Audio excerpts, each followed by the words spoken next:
ਵੀ ਤੁਹਾਡਾ ਜਦੋਂ ਦੀ ਅੰਮੀ ਫੌਤ ਹੋ ਗਈ ਉਦੋਂ ਦੀ ਨਾ ਮਾਮੂ ਦੀ ਆਂਦੇ ਨਾ ਕੋਈ ਕਿਦੋਂ ਦੀ ਮਾਂ ਫੌਤ ਹੋਈ ਉਦੋਂ ਦਾ ਕੀ ਹੁੰਦਾ? ਕੋਈ ਨਹੀਂ ਆਂਦਾ। ਮਾਮੂ ਤੱਕ ਨਹੀਂ ਆਂਦਾ। ਕਿਦੋਂ ਦੇ ਬੱਚਿਆਂ ਨੂੰ ਪਾਲਦੇ ਪਏ ਹੋ? 3 ਸਾਲ ਹੋ ਗਏ ਨੇ ਬੇਟਾ। 3 ਸਾਲ ਕਿਦੋਂ ਦੀ ਇਹਨਾਂ ਦੀ ਵਾਲਦਾ ਫੌਤ ਹੋਈ?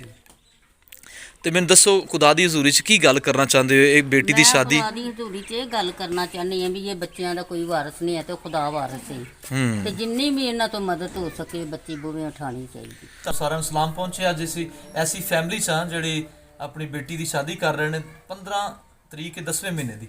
ਇਹ ਉਹਨਾਂ ਦਾ ਘਰ ਵੀ ਦੇਖ ਲਓ, ਇਹ ਕਿਚਨ ਹੈ ਕਿਹੜਾ ਓਪਨ ਹੀ ਹੈ। ਇਹਨਾਂ ਦੇ ਕੋਲ ਐਸੀਆਂ ਸਹੂਲਤਾਂ ਨਹੀਂ ਹੈਗੀਆਂ ਕਿਹੜੀਆਂ ਸਾਡੇ ਘਰਾਂ 'ਚ ਹੁੰਦੀਆਂ ਨੇ ਕਿ ਅੱਛਾ ਕਿਚਨ ਹੋਵੇ, ਅੱਛਾ ਵਾਸ਼ਰੂਮ ਹੋਵੇ ਜਾਂ ਅੱਛਾ ਵਿਹੜਾ ਹੋਵੇ। ਤੁਸੀਂ ਵਿਹੜਾ ਦੇਖ ਸਕਦੇ ਹੋ, ਸਾਰਾ ਕੱਚਾ ਹੈ। ਇਹ ਕਾਮਰਾਨ ਇਹਨਾਂ ਦਾ ਵੀਰ ਛੋਟਾ।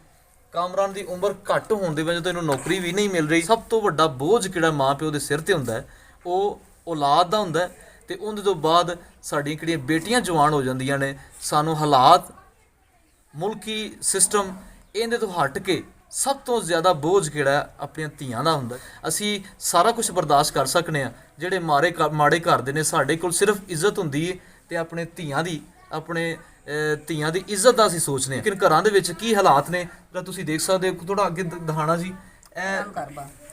ਅਸੀਂ ਲਾਹੌਰ ਤੋਂ ਆਏ ਇਹਨਾਂ ਦੇ ਕੋਲ ਤੇ ਚਾਹ ਬਣਾਉਣ ਲੱਗੇ ਨੇ ਸਾਡੇ ਵਾਸਤੇ। ਲੱਕੜਾਂ ਤੇ ਚਾਹ ਬਣ ਰਹੀ ਹੈ, ਉੱਤੇ ਛੱਤ ਨਹੀਂ ਹੈਗੀ ਕਿਚਨ ਦੇ। ਗਰੀਬ ਜ਼ਰੂਰ ਹਾਂ ਲੇਕਿਨ ਅਸੀਂ ਆਪਣੀ ਇੱਜ਼ਤਾਂ ਦੀ ਹਿਫਾਜ਼ਤ ਕਰ ਰਹੇ ਹਾਂ। ਅਸੀਂ ਇਹ ਚਾਹੁੰਦੇ ਹਾਂ ਕਿ ਸਾਡੀਆਂ ਧੀਆਂ ਕਿਹੜੀਆਂ ਨੇ ਬਾ ਹਿਫਾਜ਼ਤ ਆਪਣੇ ਘਰ 'ਚ ਜਾ ਸਕਣ। ਅੱਜ ਬੇਟੀ ਸੋਨੀਆ ਦੇ ਕੋਲ ਅਸੀਂ ਆਏ ਹਾਂ। ਬੇਟਾ ਕਾਮਰਾਨ ਹੈ, ਛੋਟੀ ਉਮਰ ਦਾ ਲੇਕਿਨ ਦਿਨ ਰੱਖ ਦਿੱਤਾ ਇਹਨੇ। ਬੇਬੇ ਇਹਨਾਂ ਨੂੰ ਪਾਲਦੀ, ਇਹਨਾਂ ਦੀ ਕਿਹੜੀ ਵਾਲਦਾ ਹੈ ਉਹ ਫੌਤ ਹੋ ਚੁੱਕੀ ਤੇ ਪਿਓ ਕਿਹੜਾ ਉਹ ਬਿਮਾਰ ਹੈ, ਦਮੇ ਦਾ ਪੇਸ਼ੈਂਟ ਹੈ। ਇਹ ਬੇਟੀ ਦੀ ਸ਼ਾਦੀ ਹੈ, ਜ਼ਰੂਰ ਇਹਨਾਂ ਨੂੰ ਸਪੋਰਟ ਕੀਤੀ ਜਾਏ। ਮਾਂ ਪਿਓ ਧੀਆਂ ਨੂੰ ਵਿਆਹੁੰਦੇ ਨੇ, ਉਹਨਾਂ ਨੂੰ ਪਤਾ ਹੈ ਕਿ ਜਿੰਨੇ ਮਰਜ਼ੀ ਮੁਸ਼ਕਲਾਤ 'ਚ ਅਸੀਂ ਹੋਈਏ ਅਸੀਂ ਆਪਣੀ ਧੀਆਂ ਦੀ ਸ਼ਾਦੀ ਕਰਨੀ ਹੁੰਦੀ। ਮਿਹਨਤ ਲਾਭੀ ਹੈ ਤੇ ਥੋੜੀ ਬਹੁਤੀ ਕਰ ਲਈ ਦੀ, ਨਹੀਂ ਤੇ ਨਹੀਂ।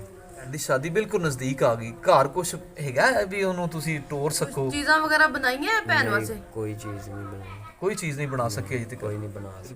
ਬੇਬੇ ਕਿਦੋਂ ਦੇ ਬੱਚਿਆਂ ਨੂੰ ਪਾਲਦੇ ਪਏ ਤੁਸੀਂ? ਇਹਨਾਂ ਦੀ ਵਾਲਦਾ ਕਿਦੋਂ ਦੀ ਫੌਤ ਹੋਈ? 3 ਸਾਲ ਹੋ ਗਏ ਇਹਨਾਂ ਨੂੰ ਫੌਤ ਹੋਈ। 3 ਸਾਲ ਹੋ ਗਏ। ਮੈਂ ਇੱਥੇ ਰਹਿੰਦੀ ਸੀ ਇਹਨਾਂ ਦੇ ਕੋਲ। ਇਹਨਾਂ ਦੇ ਕੋਲ ਰਹਿੰਦੇ ਸੀ ਤੁਸੀਂ? ਤੇ ਬੇਬੇ ਮੈਨੂੰ ਦੱਸ, ਫਿਕਰ ਬਹੁਤ ਜ਼ਿਆਦਾ ਹੈ ਬੇਟਾ ਵੀ ਇਹਨੂੰ ਕੁਛ ਨਾ ਕੁਛ ਮਿਲੇ, ਇਹ ਆਪਣੇ ਘਰ ਜਾਵੇ। ਹਾਂਜੀ ਅਗਾਂ ਇਹਦੀ ਵੀ ਇੱਜ਼ਤ ਹੋਵੇ ਵੀ ਮੈਂ ਕੁਛ ਲੈ ਕੇ ਆਈ ਹਾਂ। ਆਦੀ ਹਜ਼ੂਰੀ 'ਚ ਇਸ ਗੱਲ ਨੂੰ ਅਸੀਂ ਰੱਖਣੇ ਆ। ਤੇ ਮੈਨੂੰ ਦੱਸੋ ਤੁਸੀਂ ਸਾਡੇ ਨਾਲ ਐਗਰੀ ਹੋ ਕਿ ਖੁਦਾ ਸਾਰਾ ਕੁਝ ਕਰ ਸਕਦਾ? ਈਮਾਨ ਰੱਖਦੇ ਹੋ ਕਿ ਖੁਦਾ ਸਭ ਕੁਝ ਕਰਨ ਚ ਕਾਦਰ ਹੈ? ਕਾਦਰ ਹੈ ਬਿਲਕੁਲ ਜੀ, ਉਹ ਕਰ ਹਾਂਜੀ ਖੁਦਾ ਬਹੁਤ ਵੱਡਾ ਹੈ। ਠੀਕ ਹੈ, ਖੁਦਾ ਕਰਨ ਵਾਲਾ ਸਿਰ ਤੇ ਵੀ ਉਹ ਖਲੋਂਦਾ, ਤਗੜਿਆਂ ਦੇ ਉਹਦਾ ਸਾਇਆ ਹਰ ਇੱਕ ਤੇ ਆ। ਹਾਂਜੀ ਸਭ ਅੱਗੇ ਇਹ ਅਪੀਲ ਕਰਾਂਗੇ ਕਿ ਇਹ ਬੇਟੀ ਦੀ ਸ਼ਾਦੀ ਹੈ, ਜ਼ਰੂਰ ਹੈ ਬੇਟੀ ਦੀ ਗੱਲ ਸੁਣੀ ਜਾਏ ਤੇ ਇਹਨਾਂ ਦੀ ਮਦਦ ਕੀਤੀ ਜਾਏ ਕਿਉਂਕਿ ਇਹ ਹੱਕਦਾਰ ਲੋਕ ਨੇ। ਠੀਕ ਹੈ, 10ਵੇਂ ਮਹੀਨੇ ਦੀ 15 ਤਰੀਕ ਤੇ ਇਹਦੀ ਬੇਟੀ ਦੀ ਸ਼ਾਦੀ ਹੈ। ਇਹਨੇ ਹਾਲੇ ਕੋਈ ਚੀਜ਼ ਨਹੀਂ ਬਣਾਈ। ਇਹਨਾਂ ਦੇ ਵਾਲਦ ਸਾਹਿਬ ਨੇ ਉਹ ਬਿਮਾਰ ਨੇ, ਉਹਨਾਂ ਕੋਲ ਇੰਨੇ ਵਸਾਇਲ ਨਹੀਂ ਹੈ। ਭਾਈ ਉਹ ਛੋਟਾ ਹੈ, ਉਹ ਮਿਹਨਤ ਨਹੀਂ ਕਰ ਸਕਦਾ ਹਲੇ, ਉਹਦਾ ID ਕਾਰਡ ਨਹੀਂ ਬਣਿਆ ਹੋਇਆ ਤੇ ਉਹਨਾਂ ਨੇ ਦਿਨ ਵਗੈਰਾ ਰੱਖਦੇ ਨੇ। ਉਹਨਾਂ ਨੇ ਸਾਰੀ ਗੱਲ ਖੁਦਾ ਤੇ ਸੁੱਟਤੀ ਕਿ ਖੁਦਾਵੰਦਾ ਤੂੰ ਹੀ ਕਰ ਸਕਦਾ ਵੇਂ, ਤੇਰੇ ਸਿਵਾ ਕੋਈ ਨਹੀਂ ਕਰ ਸਕਦਾ। ਜਿੰਨੇ ਸਾਡੀ ਵੀਡੀਓ ਦੇਖ ਰਹੇ ਹੋ, ਅਸੀਂ ਵੀ ਇਹ ਖੁਦਾ ਦੀ ਹਜ਼ੂਰੀ 'ਚ ਗੱਲ ਕਰਦੇ ਹਾਂ ਲੇਕਿਨ ਖੁਦਾ ਹਮੇਸ਼ਾ ਇਨਸਾਨਾਂ ਨੂੰ ਇਸਤੇਮਾਲ ਕਰਦਾ ਹੈ। ਖੁਦਾ ਖੁਦ ਜ਼ਮੀਨ ਤੇ ਆ ਕੇ ਕੰਮ ਨਹੀਂ ਕਰਦਾ ਬਲਕਿ ਇਨਸਾਨਾਂ ਨੂੰ ਹੀ ਉਠਾ ਖੜਾ ਕਰਦਾ। ਜਿਨ੍ਹਾਂ ਨੂੰ ਖੁਦਾ ਨੇ ਦਿੱਤਾ ਹੈ ਉਹਨਾਂ ਨੂੰ ਉਭਾਰਦਾ ਹੈ ਕਿ ਬੇਟੀਆਂ ਦੀ ਸ਼ਾਦੀ 'ਚ ਰਹਿਨਮਾਈ ਕੀਤੀ ਜਾਏ। ਪੁੱਤਰ ਅਸੀਂ ਤੇਰੇ ਵਾਸਤੇ ਦੁਆ ਗਵਾ ਕਿ ਹਰ ਇੱਕ ਕਿਹੜਾ ਕੰਮ ਹੈ ਉਹ ਖੁਦਾ ਅੱਛਾ ਕਰੇਗਾ। ਹਰ ਇੱਕ ਕੰਮ ਕਿਹੜਾ ਉਹ ਖੁਦਾ ਦੀ ਹਜ਼ੂਰੀ 'ਚ ਅਸੀਂ ਰੱਖ ਕੇ ਚੱਲੇ ਹਾਂ ਤੇ ਖੁਦਾ ਸਭ ਕੁਝ ਕਰੇਗਾ। 10ਵੇਂ ਮਹੀਨੇ ਦੀ 15 ਤਰੀਕ ਹੈ। ਬੇਟਾ ਦੁਆ ਕਰ ਛੋਟੀ ਜੀ ਹੈ, ਅਸੀਂ ਸਾਰੇ ਤੁਹਾਡਾ ਮੁਤਫਿਕ ਹਾਂ। ਕਾਮਰਾਨ ਸਾਰੇ ਮਿਲ ਕੇ ਦੁਆ ਕਰਾਂਗੇ।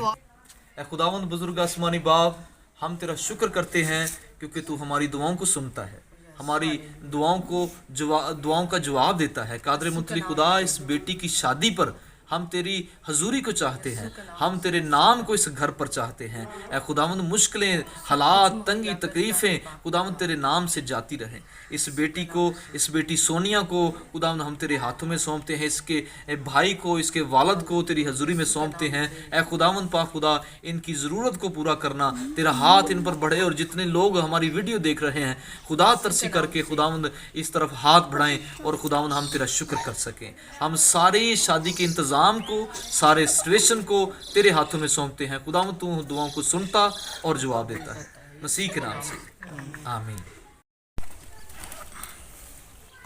ਇਹ ਖੁਦਾ ਨੇ ਤੁਹਾਡੇ ਵਾਸਤੇ ਭੇਜੇ। ਠੀਕ ਹੈ, ਖੁਦਾ ਹੋਰ ਵੀ ਬੜਾ ਕੁਝ ਮੁਹੱਈਆ ਕਰੇਗਾ ਤੇ ਸਾਡੀ ਦੁਆ ਹੈ ਕਿ ਦੁਆ ਕਰਨੀ ਹੈ ਖੁਦਾਵੰਦ ਦਾ ਸਭ ਕੁਝ ਤੂੰ ਹੀ ਸਾਡੇ ਵਾਸਤੇ ਵਸੀਲਾ ਬਣਨਾ ਹੈ ਤੇ ਤੂੰ ਹੀ ਸਾਡੇ ਵਾਸਤੇ ਸਭ ਕੁਝ ਕਰਨਾ ਹੈ।